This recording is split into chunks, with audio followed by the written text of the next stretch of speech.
Law of fulfilling desires यानी इच्छा पूर्ति के नियम की इस वीडियो सीरीज में आप सभी मित्रों का स्वागत है। आज हम इस वीडियो में बात करने वाले हैं कि कैसे हम अपनी इच्छाओं को अपने सबकॉन्शियस माइंड में लेकर जाएं, क्या इसकी टेक्निक्स हैं और जब ये मेरे सबकॉन्शियस माइंड में चली जाती हैं तभी मेरा जुनून बनती हैं और फिर जुनून मुझे सक्सेस की तरफ लेकर जाता है। So, my dear friends, I am Dr. Pankaj Gupta from Conquer the Success, having 51 years of life experience and 30 years of work experience.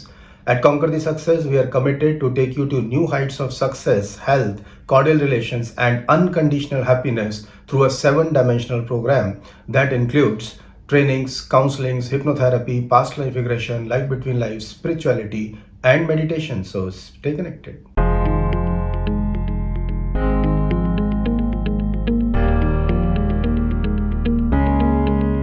Law of fulfilling desires में हमने देखा कि इसके 5 रूल्स हैं और पहला रूल है कि सही इच्छाएं मुझे सुख और समृद्धि की ओर ले जाती हैं। इसके ऊपर हमने डिटेल में बात कर ली है और जब हम ये पहचान जाएं कि मेरी इच्छाएं सही हैं तब अगला रूल इसमें आता है, अगला स्टेप आता है कि कैसे हम उन अपनी इच्छाओं को अपने सबकॉन्शियस माइंड में ले जाएं ताकि वे मेरा जुनून बन पाए। सबकॉन्शियस माइंड में ले जाने के लिए जो टेक्निक है जिसका नाम है हिप्नोथेरेपी, यानी हिप्नोसिस या हिप्नोथेरेपी का जब हम इस्तेमाल करते हैं तब मेरी सजेशंस, मेरी इच्छाएं या कोई भी सुझाव वो मेरे सबकॉन्शियस माइंड की गहराइयों तक जा पाता है और जब ये सबकॉन्शियस माइंड की गहराइयों में जाता है तब ही मेरा ये जुनून बनता है। जुनून के बाद जब हम पुरुषार्थ करते हैं तब हमें सफलता मिलने की संभावना बढ़ जाती है। राइट, तो इससे रिलेटेड जितने भी इंपॉर्टेंट वीडियोस हैं, प्लेलिस्ट्स हैं, वो मैंने इसकी डिस्क्रिप्शन में मैंने डाल दिया है। तो अगर आपने उनको मिस किया है किसी भी वजह से तो आप उसको देखेंगे तो आपको लॉ ऑफ फुलफिलिंग डिजायर्स के बारे में समझ में आएगा और आपको ये भी समझ में आएगा कि लॉ ऑफ अट्रैक्शन बिल्कुल गलत है और ये हमें डरे हुए इंसान का एक शोषण करता है। इसी वजह से मैंने उसको गलत डिक्लेयर किया और उसके बाद एक सही रूल देने की ज़रूरत पड़ी जिसका नाम मैंने रखा है law of fulfilling desires. Right, अब हमने देख लिया है पिछले सारे वीडियोस में कि कैसे मुझे पता लगे कि मेरी इच्छाएं सही हैं। उन सही इच्छाओं को मेरा जो लॉजिकल माइंड है वो उसको काट छांट करके, एनालाइज करके, पूरा बाल की खाल निकाल कर उसको समझ जाता है और जब उसको ठीक लगती है कोई भी चीज़ तब वो हमें रास्ता देता है उस मैसेज को, उस सजेशंस को, उन इच्छाओं को अपने सबकॉन्शियस माइंड में जाने के लिए।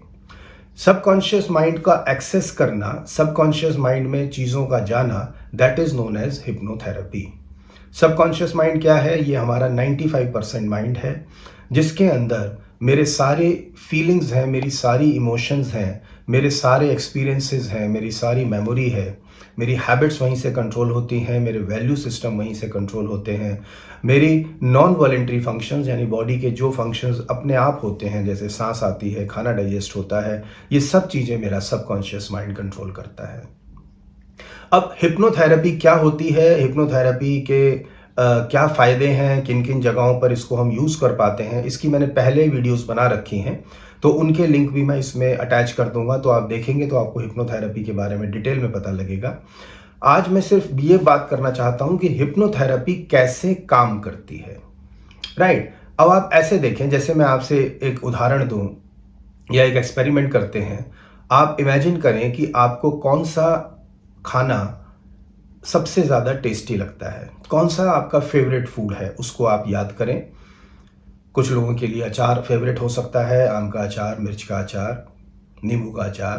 किसी के लिए राजमा चावल फेवरेट हो सकते हैं, किसी के लिए कड़ी चावल फेवरेट हो सकते हैं, किसी के लिए दम आलू फेवरेट हो सकते हैं, किसी के लिए पिज़्ज़ा पे फेवरेट हो सकता है। जो भी आपका अपना फेवरेट फूड है उसको एक बार याद करें और सोचें आपने वो फूड लास्ट टाइम कब खाया था, कैसा बना था, किसने बनाया था, उसके स्वाद को याद करने की कोशिश करें और थोड़ी देर जब उसके ऊपर विचार करेंगे तो आप देखेंगे कि आपके मुंह में पानी आ गया।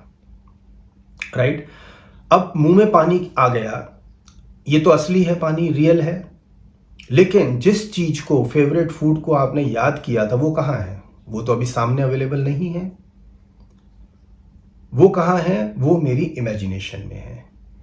अगर असली फूड भी मेरे सामने होता, तो भी मेरे मुंह से उतना ही सलाइवा आता, उतना ही पानी आता। यानी जो चेंजेस हमारी बॉडी पर हुए, उसमें कोई भी अंतर नहीं होता, चाहे वो रियलिटी में हमारे सामने फूड होता और या हम उसको इमेजिन कर रहे हैं जो हमने पिछली बार खाया है। हमारी माइंड के लिए, जो कॉन्शियस माइंड के लिए, कोई भी चीज़ या तो रियल वर्ल्ड से आती है या वो इमेजिनेशन से आती है, वो एक ही होती है। अब क्यों एक होती है, इसको थोड़ा समझने की कोशिश करते हैं। अगर असली टेस्टी फूड, असली फेवरेट फूड भी मेरे सामने रखा होता, तो क्या मेरी जीभ या मेरा मुंह उसको देख सकता था? नहीं। क्या मेरा मन उसको देख सकता था? नहीं। क्योंकि देखने की जो इंद्री है, देखने की जो कैपेसिटी है, ना वो मेरे कॉन्शियस माइंड के पास है और ना ही मेरे माउथ के पास है। क्या होता? सामने स्वादिष्ट भोजन रखा होता, मेरी आंख उसको देखती और जैसा मैंने कहा, मेरे सेंस ऑर्गन्स के सारे सिग्नल्स पहले कॉन्शियस माइंड में जाते हैं, तो मेरी आंख उस भोजन को देखती और वो भोजन का मैसेज मेरे कॉन्शियस माइंड में जाता, मेरे चेतन मन में जाता और उसके बाद वो सिग्नल अपने अपने और जगहों पर भेज देता। जैसे इस केस में उसने सिग्नल मेरे मुंह पर भेजा और मुंह में सलाइवेशन होना शुरू हो गया। इसका मतलब क्या हुआ कि अगर मेरे कॉन्शियस माइंड के पास रियल में सिग्नल आए, तो भी वो सिग्नल ही है, असली में मेरा माइंड उसको नहीं देख रहा है। अब सवाल आता है, क्या कोई दूसरा तरीका है जिससे कि मेरे कॉन्शियस माइंड को सिग्नल भेजा जा सकता है? जी हाँ, अपनी मेमोरी से हम उस सिग्नल को अपने कॉन्शियस माइंड में भेज सकते हैं। जैसे आपने यही टेस्टी फूड जब पिछली बार खाया था, तो वो मेमोरी जो है आपके सबकॉन्शियस माइंड में स्टोर्ड है। आप जैसे ही उसको इमेजिन करते हैं, याद करते हैं, याद करने का या इमेजिन करने का मतलब क्या है? Recalling the memory from the subconscious mind and bringing it to the conscious mind. यानी अवचेतन मन से, सबकॉन्शियस माइंड से उस मेमोरी को लेके अपने कॉन्शियस माइंड में सिग्नल भेजना। तो जब हम इमेजिन करते हैं तो क्या होता है, वही पुरानी जो हमने वो टेस्टी फूड जो खाया था, उसकी याद, उसकी मेमोरी, उसका सिग्नल मेरे कॉन्शियस माइंड में चला जाता है। अब क्योंकि कॉन्शियस माइंड सिर्फ सिग्नल के बेसिस पर ही काम करता है और उसके लिए वो सिग्नल चाहे रियल वर्ल्ड में आया हो और चाहे वो इमेजिनेशन से आया हो, उसके लिए वो सिग्नल एक ही है। और क्योंकि सिग्नल एक है, इसलिए वो जो इफेक्ट हमारी बॉडी पर करता है, हमारे माइंड पर करता है, हमारे बिहेवियर पर करता है, वो एग्जैक्टली सेम होता है। राइट? तो हम लोग हिप्नोथेरेपी में बेसिकली इसी चीज का ख्याल रखते हैं। यही टेक्निक है, फाउंडेशनल टेक्निक, मूल रूप से यही टेक्निक है कि जो चीजें हम रियल वर्ल्ड में एक्सपीरियंस नहीं कर पाए हैं या रियल वर्ल्ड की जिस चीजों की वजह से हम दुखी हुए हैं, हम पॉजिटिव चीजों को इमेजिन कर सकते हैं। राइट? और जब हमारा मन पॉजिटिव चीजों को इमेजिन करता है, तब वो इमेजिनेशन भी मुझे वही रिजल्ट देती है अगर वो मेरे साथ लाइफ में असली में हुआ होता। अब इसको एक अनुभव से समझते हैं। जैसे मैं आपको पूछता हूं कि आपको जो अपने बारे में पता है वो कैसे पता लगा? जैसे अगर आपको लगता है कि आप सुंदर हैं या आप सुंदर नहीं हैं, आपको कैसे पता लगा? ऑब्वियसली जैसा आपके आसपास के लोगों ने आपको सजेशंस दिए हैं, मैसेजेस दिए हैं, वैसा ही तो आपको पता लगा। मेरे पास एज क्लाइंट्स बहुत सारी लड़कियां ऐसी भी आती हैं, लेडीज ऐसी भी आती हैं जो कि बहुत सुंदर हैं देखने में, लेकिन फिर भी उनके मन में एक कॉम्प्लेक्स होता है that I am not very beautiful. अब ये सुंदर होना या सुंदर ना होना, ये कोई रूल तो नहीं है, ये कोई कैलकुलेट तो नहीं कर सकते, कोई मेजरेबल चीज तो नहीं है। ये तो एक सब्जेक्टिव मैटर है। अगर मुझे बचपन से सजेशंस मिलती हैं that I am very beautiful, तो मैं अपने आप को सुंदर मान लेता हूँ। हैंडसम हूँ तो हैंडसम मान लेता हूँ। और अगर मुझे ये सजेशंस बचपन से दी जाती हैं कि तुम बिल्कुल सुंदर नहीं हो, तो फिर मेरे मन में ये फीलिंग आती है कि मैं सुंदर नहीं हूँ, क्योंकि उसको मेजर करने का तो कोई और तरीका नहीं है।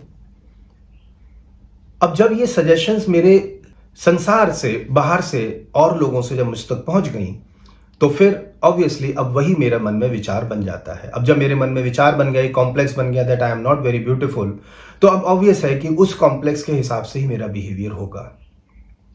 तो जब हम हिप्नोसिस में लेके जाते हैं आप लोगों को, और हिप्नोसिस में जाने से क्या होता है कि वहां पर आपके सबकॉन्शियस माइंड को सजेशन दिया जाता है, for example that you are beautiful. और जब वो मेरा 95% उस चीज को मान लेता है, तो फिर वही रिजल्ट्स आते हैं मेरे बिहेवियर में, जैसे कि मुझे समाज से यही सजेशन मिली होती कि मैं बहुत सुंदर हूं। और एग्जाम्पल से देखें, एक बच्चा है जिसको बहुत नेगेटिव सजेशंस मिली हैं, तुम किसी काबिल नहीं हो, तुम कर नहीं सकते हो। पेरेंट्स बहुत बार ऐसी सजेशंस जाने अनजाने में दे देते हैं, उनको कंपेयर करते हैं कि देखो तुम्हारा छोटा भाई या तुम्हारा बड़ा भाई या बड़ी बहन तो इतनी इंटेलिजेंट है और तुम तो हो ही नहीं इंटेलिजेंट। अब ये जो सजेशन सबकॉन्शियस माइंड में जाती हैं, ये उसके मन में बैठ जाता है गहरा कि आई एम नॉट इंटेलिजेंट। और अब उसके अंदर वो जो लैक ऑफ कॉन्फिडेंस आ जाएगा बिहेवियर में। अब वो जो लैक ऑफ कॉन्फिडेंस है, वो लैक ऑफ कॉन्फिडेंस उसके बिहेवियर में रहेगा, वो लाइफ में इनिशिएटिव नहीं ले पाएगा, सोशल अप्रूवल की उसको ज़रूरत पड़ेगी। ऐसे बहुत सारी चीज़ें आप इसको समझ सकते हैं। यानी क्या हुआ, वो जो लैक ऑफ कॉन्फिडेंस है या मैं सुंदर नहीं हूँ, ये कहाँ से आया? ये आया अपने समाज से, जो मुझे सजेशंस बचपन से मिली हैं, और वही गहरे सबकॉन्शियस माइंड में जाकर मुझे अपना इम्प्रेशन मेरे बारे में बन जाता है, और उसी इम्प्रेशन से फिर मैं बिहेव करता हूँ। तो हिप्नोथेरेपी में हम लोग क्या करते हैं, आपके सबकॉन्शियस माइंड में जाते हैं, और सबकॉन्शियस माइंड में वहां पर जब सजेशंस देते हैं तो आपका पूरा 95% माइंड उसको एक्सेप्ट कर लेता है। और जब आप ये एक्सेप्ट कर लेते हैं दैट यू आर कॉन्फिडेंट, तो फिर ऑब्वियसली आपके वो जो कॉन्फिडेंस है वही आपके बिहेवियर में आने लगता है। आप इनिशिएटिव भी लेना शुरू कर देते हैं, आपको किसी सोशल अप्रूवल की ज़रूरत नहीं होती है। अगर आपको कोई चीज़ ठीक लगती है तो आप फिर उसको करने के लिए कॉन्फिडेंस भी रहते हैं, एनर्जेटिक भी रहते हैं, मोटिवेटेड भी रहते हैं, एक्टिव भी रहते हैं, काम भी करते हैं, राइट। तो ये मैं आपको एक मोटा मोटा बता रहा हूं कि कैसे हिप्नोथेरेपी हमारी काम करती है। और जैसे मेरी कोई इच्छाएं हैं, सपोज मुझे क्या चाहिए, मुझे पैसा चाहिए, मुझे रिलेशंस अच्छे चाहिए, मुझे ऑफिस में प्रमोशंस चाहिए, यही सब तो हमारी इच्छाएं हैं, यही तो डिजायर्स हैं। और जब हम अपनी इन इच्छाओं को अपने गहरे सबकॉन्शियस माइंड में लेकर चले जाते हैं, तब ऑब्वियस है फिर उसके हिसाब से मेरी पर्सनैलिटी चेंज हो जाती है, मेरे जो बिहेवियर है वो ऑटोमेटिकली चेंज हो जाता है, राइट। जैसे आप चाहते तो हैं कि आप सक्सेसफुल बने, लेकिन आपको जो बचपन से सजेशंस दी गई हैं वो है आप किसी काबिल नहीं, आप कुछ कर नहीं सकते हैं। अब जिस इंसान में कॉन्फिडेंस की कमी है, क्या वो इंसान सक्सेसफुल हो पाएगा? और जब हम कॉन्फिडेंस के लेवल पर सजेशंस देते हैं और जब हम सफल होने के लिए उसके एक जुनून पैदा करते हैं, उसके सबकॉन्शियस माइंड में डीप में वो सजेशंस डालते हैं, तब फिर ऑब्वियसली उसका एक्शन, जैसे मैंने कहा, जुनून बनने के बाद मुझे पुरुषार्थ चाहिए। पुरुषार्थ करने के लिए क्या चाहिए? मुझे मोटिवेशन चाहिए। अगर मैं मोटिवेटेड हूं तो ऑब्वियस है कि मेरे अंदर पुरुषार्थ होगा ही होगा, और फिर वही पुरुषार्थ मुझे सक्सेस की ओर लेकर जाता है, right. So basically hypnotherapy is imagination based therapy, और हम उन इमेजिनेशन से अपने जब सबकॉन्शियस माइंड में डेटा को ले जाते हैं, तब फिर सक्सेस की तरफ के रास्ते आसान हो जाते हैं, मेरे लिए खुल जाते हैं। हिप्नोथेरेपी एक बहुत बड़ा टॉपिक है, और आज से मैं एक नई सीरीज ऑफ वीडियो शुरू करता हूं, या एक नई प्लेलिस्ट में स्टार्ट कर रहा हूं, और वो है हिप्नोथेरेपी। इसमें हम एक तरीके से हिप्नोथेरेपी का पूरा जो हम लोग डिप्लोमा कोर्स में जो सिलेबस कवर करते हैं उसको हम लोग कवर करने वाले हैं, और आप कम से कम सेल्फ हिप्नोसिस तो कर पाएंगे। यानी अगर मैं आपसे कहूं, जैसे हिप्नोसिस को दो तरीके से किया जा सकता है। हिप्नोसिस का मतलब क्या हुआ? सजेशंस को सबकॉन्शियस माइंड में डालना। अब हम सजेशंस को सबकॉन्शियस माइंड में डालने के दो तरीके हैं। एक है कुछ ऐसी टेक्निक्स हैं जिससे कि मैं खुद अपने आप को हिप्नोटाइज कर सकता हूं, अपने मन में सुझाव खुद डाल सकता हूं। ये बहुत ज्यादा इफेक्टिव नहीं है, लेकिन काफी हद तक इफेक्टिव है। और दूसरा तरीका होता है कि जब आप मेरे पास आते हैं एज अ प्रोफेशनल हिप्नोथेरेपिस्ट, और फिर मैं आपको ट्रांस में ले जाकर, एक प्रोसेस से ले जाकर, और वहां पर आपको मैं पॉजिटिव सजेशंस उसमें डालता हूं, राइट। तो दो तरीके से हम लोग हिप्नोटाइज कर सकते हैं, हिप्नोथेरेपी का इस्तेमाल कर सकते हैं। तो आज से हम एक नई पूरी सीरीज़ शुरू करने वाले हैं। जो लोग हिप्नोथेरेपी में इंटरेस्टेड हैं, उन लोगों के लिए भी फ़ायदा होगा। आप दूसरों को भी हिप्नोटाइज़ कर पाएँगे और खुद को तो आप कर ही सकते हैं। हाँ, अपने आप को हिप्नोटाइज़ करना, सेल्फ हिप्नोसिस के लिए आपको किसी सर्टिफ़िकेट की या किसी भी बॉडी के क्वालिफ़िकेशन सर्टिफ़िकेट की ज़रूरत नहीं है। लेकिन जब आप हिप्नोथेरेपी औरों पर प्रैक्टिस करते हैं, तो फिर उन चीज़ों का भी ध्यान रखिएगा।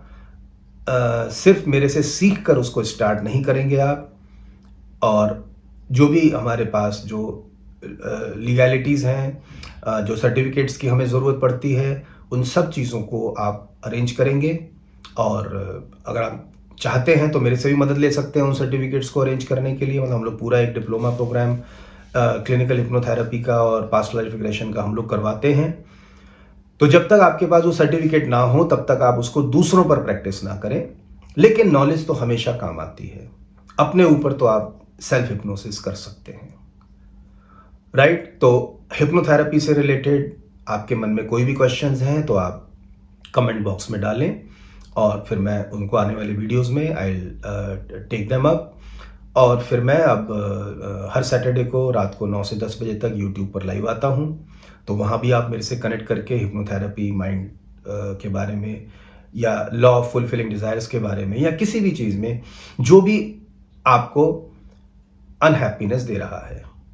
जैसे आप जानते ही हैं कि कॉन्कर दी सक्सेस में हम लोग एक ही गारंटी करते हैं, अनकंडीशनल हैप्पीनेस। उसके लिए मुझे चाहे काउंसलिंग्स करनी हो, हिप्नोथेरेपी करनी हो, पास्ट लाइफ में ले जाना हो, life between life, spirituality, meditation, training, सब हम लोग प्रोवाइड करते हैं। तो आप किसी भी तरीके से अगर अपनी लाइफ में दुखी हैं, परेशान हैं, तो आप मेरे से इंडिविजुअल इम्प्रूवमेंट के लिए सेशंस ले सकते हैं, और हिप्नोथेरेपी को इन वीडियोस के माध्यम से सीख सकते हैं। अपने लाइफ में एक सेल्फ हिप्नोसिस का इस्तेमाल करके अपनी इच्छाओं की पूर्ति कर सकते हैं। So my dear friends, I once again invite you to the world of unconditional happiness. Good luck to you.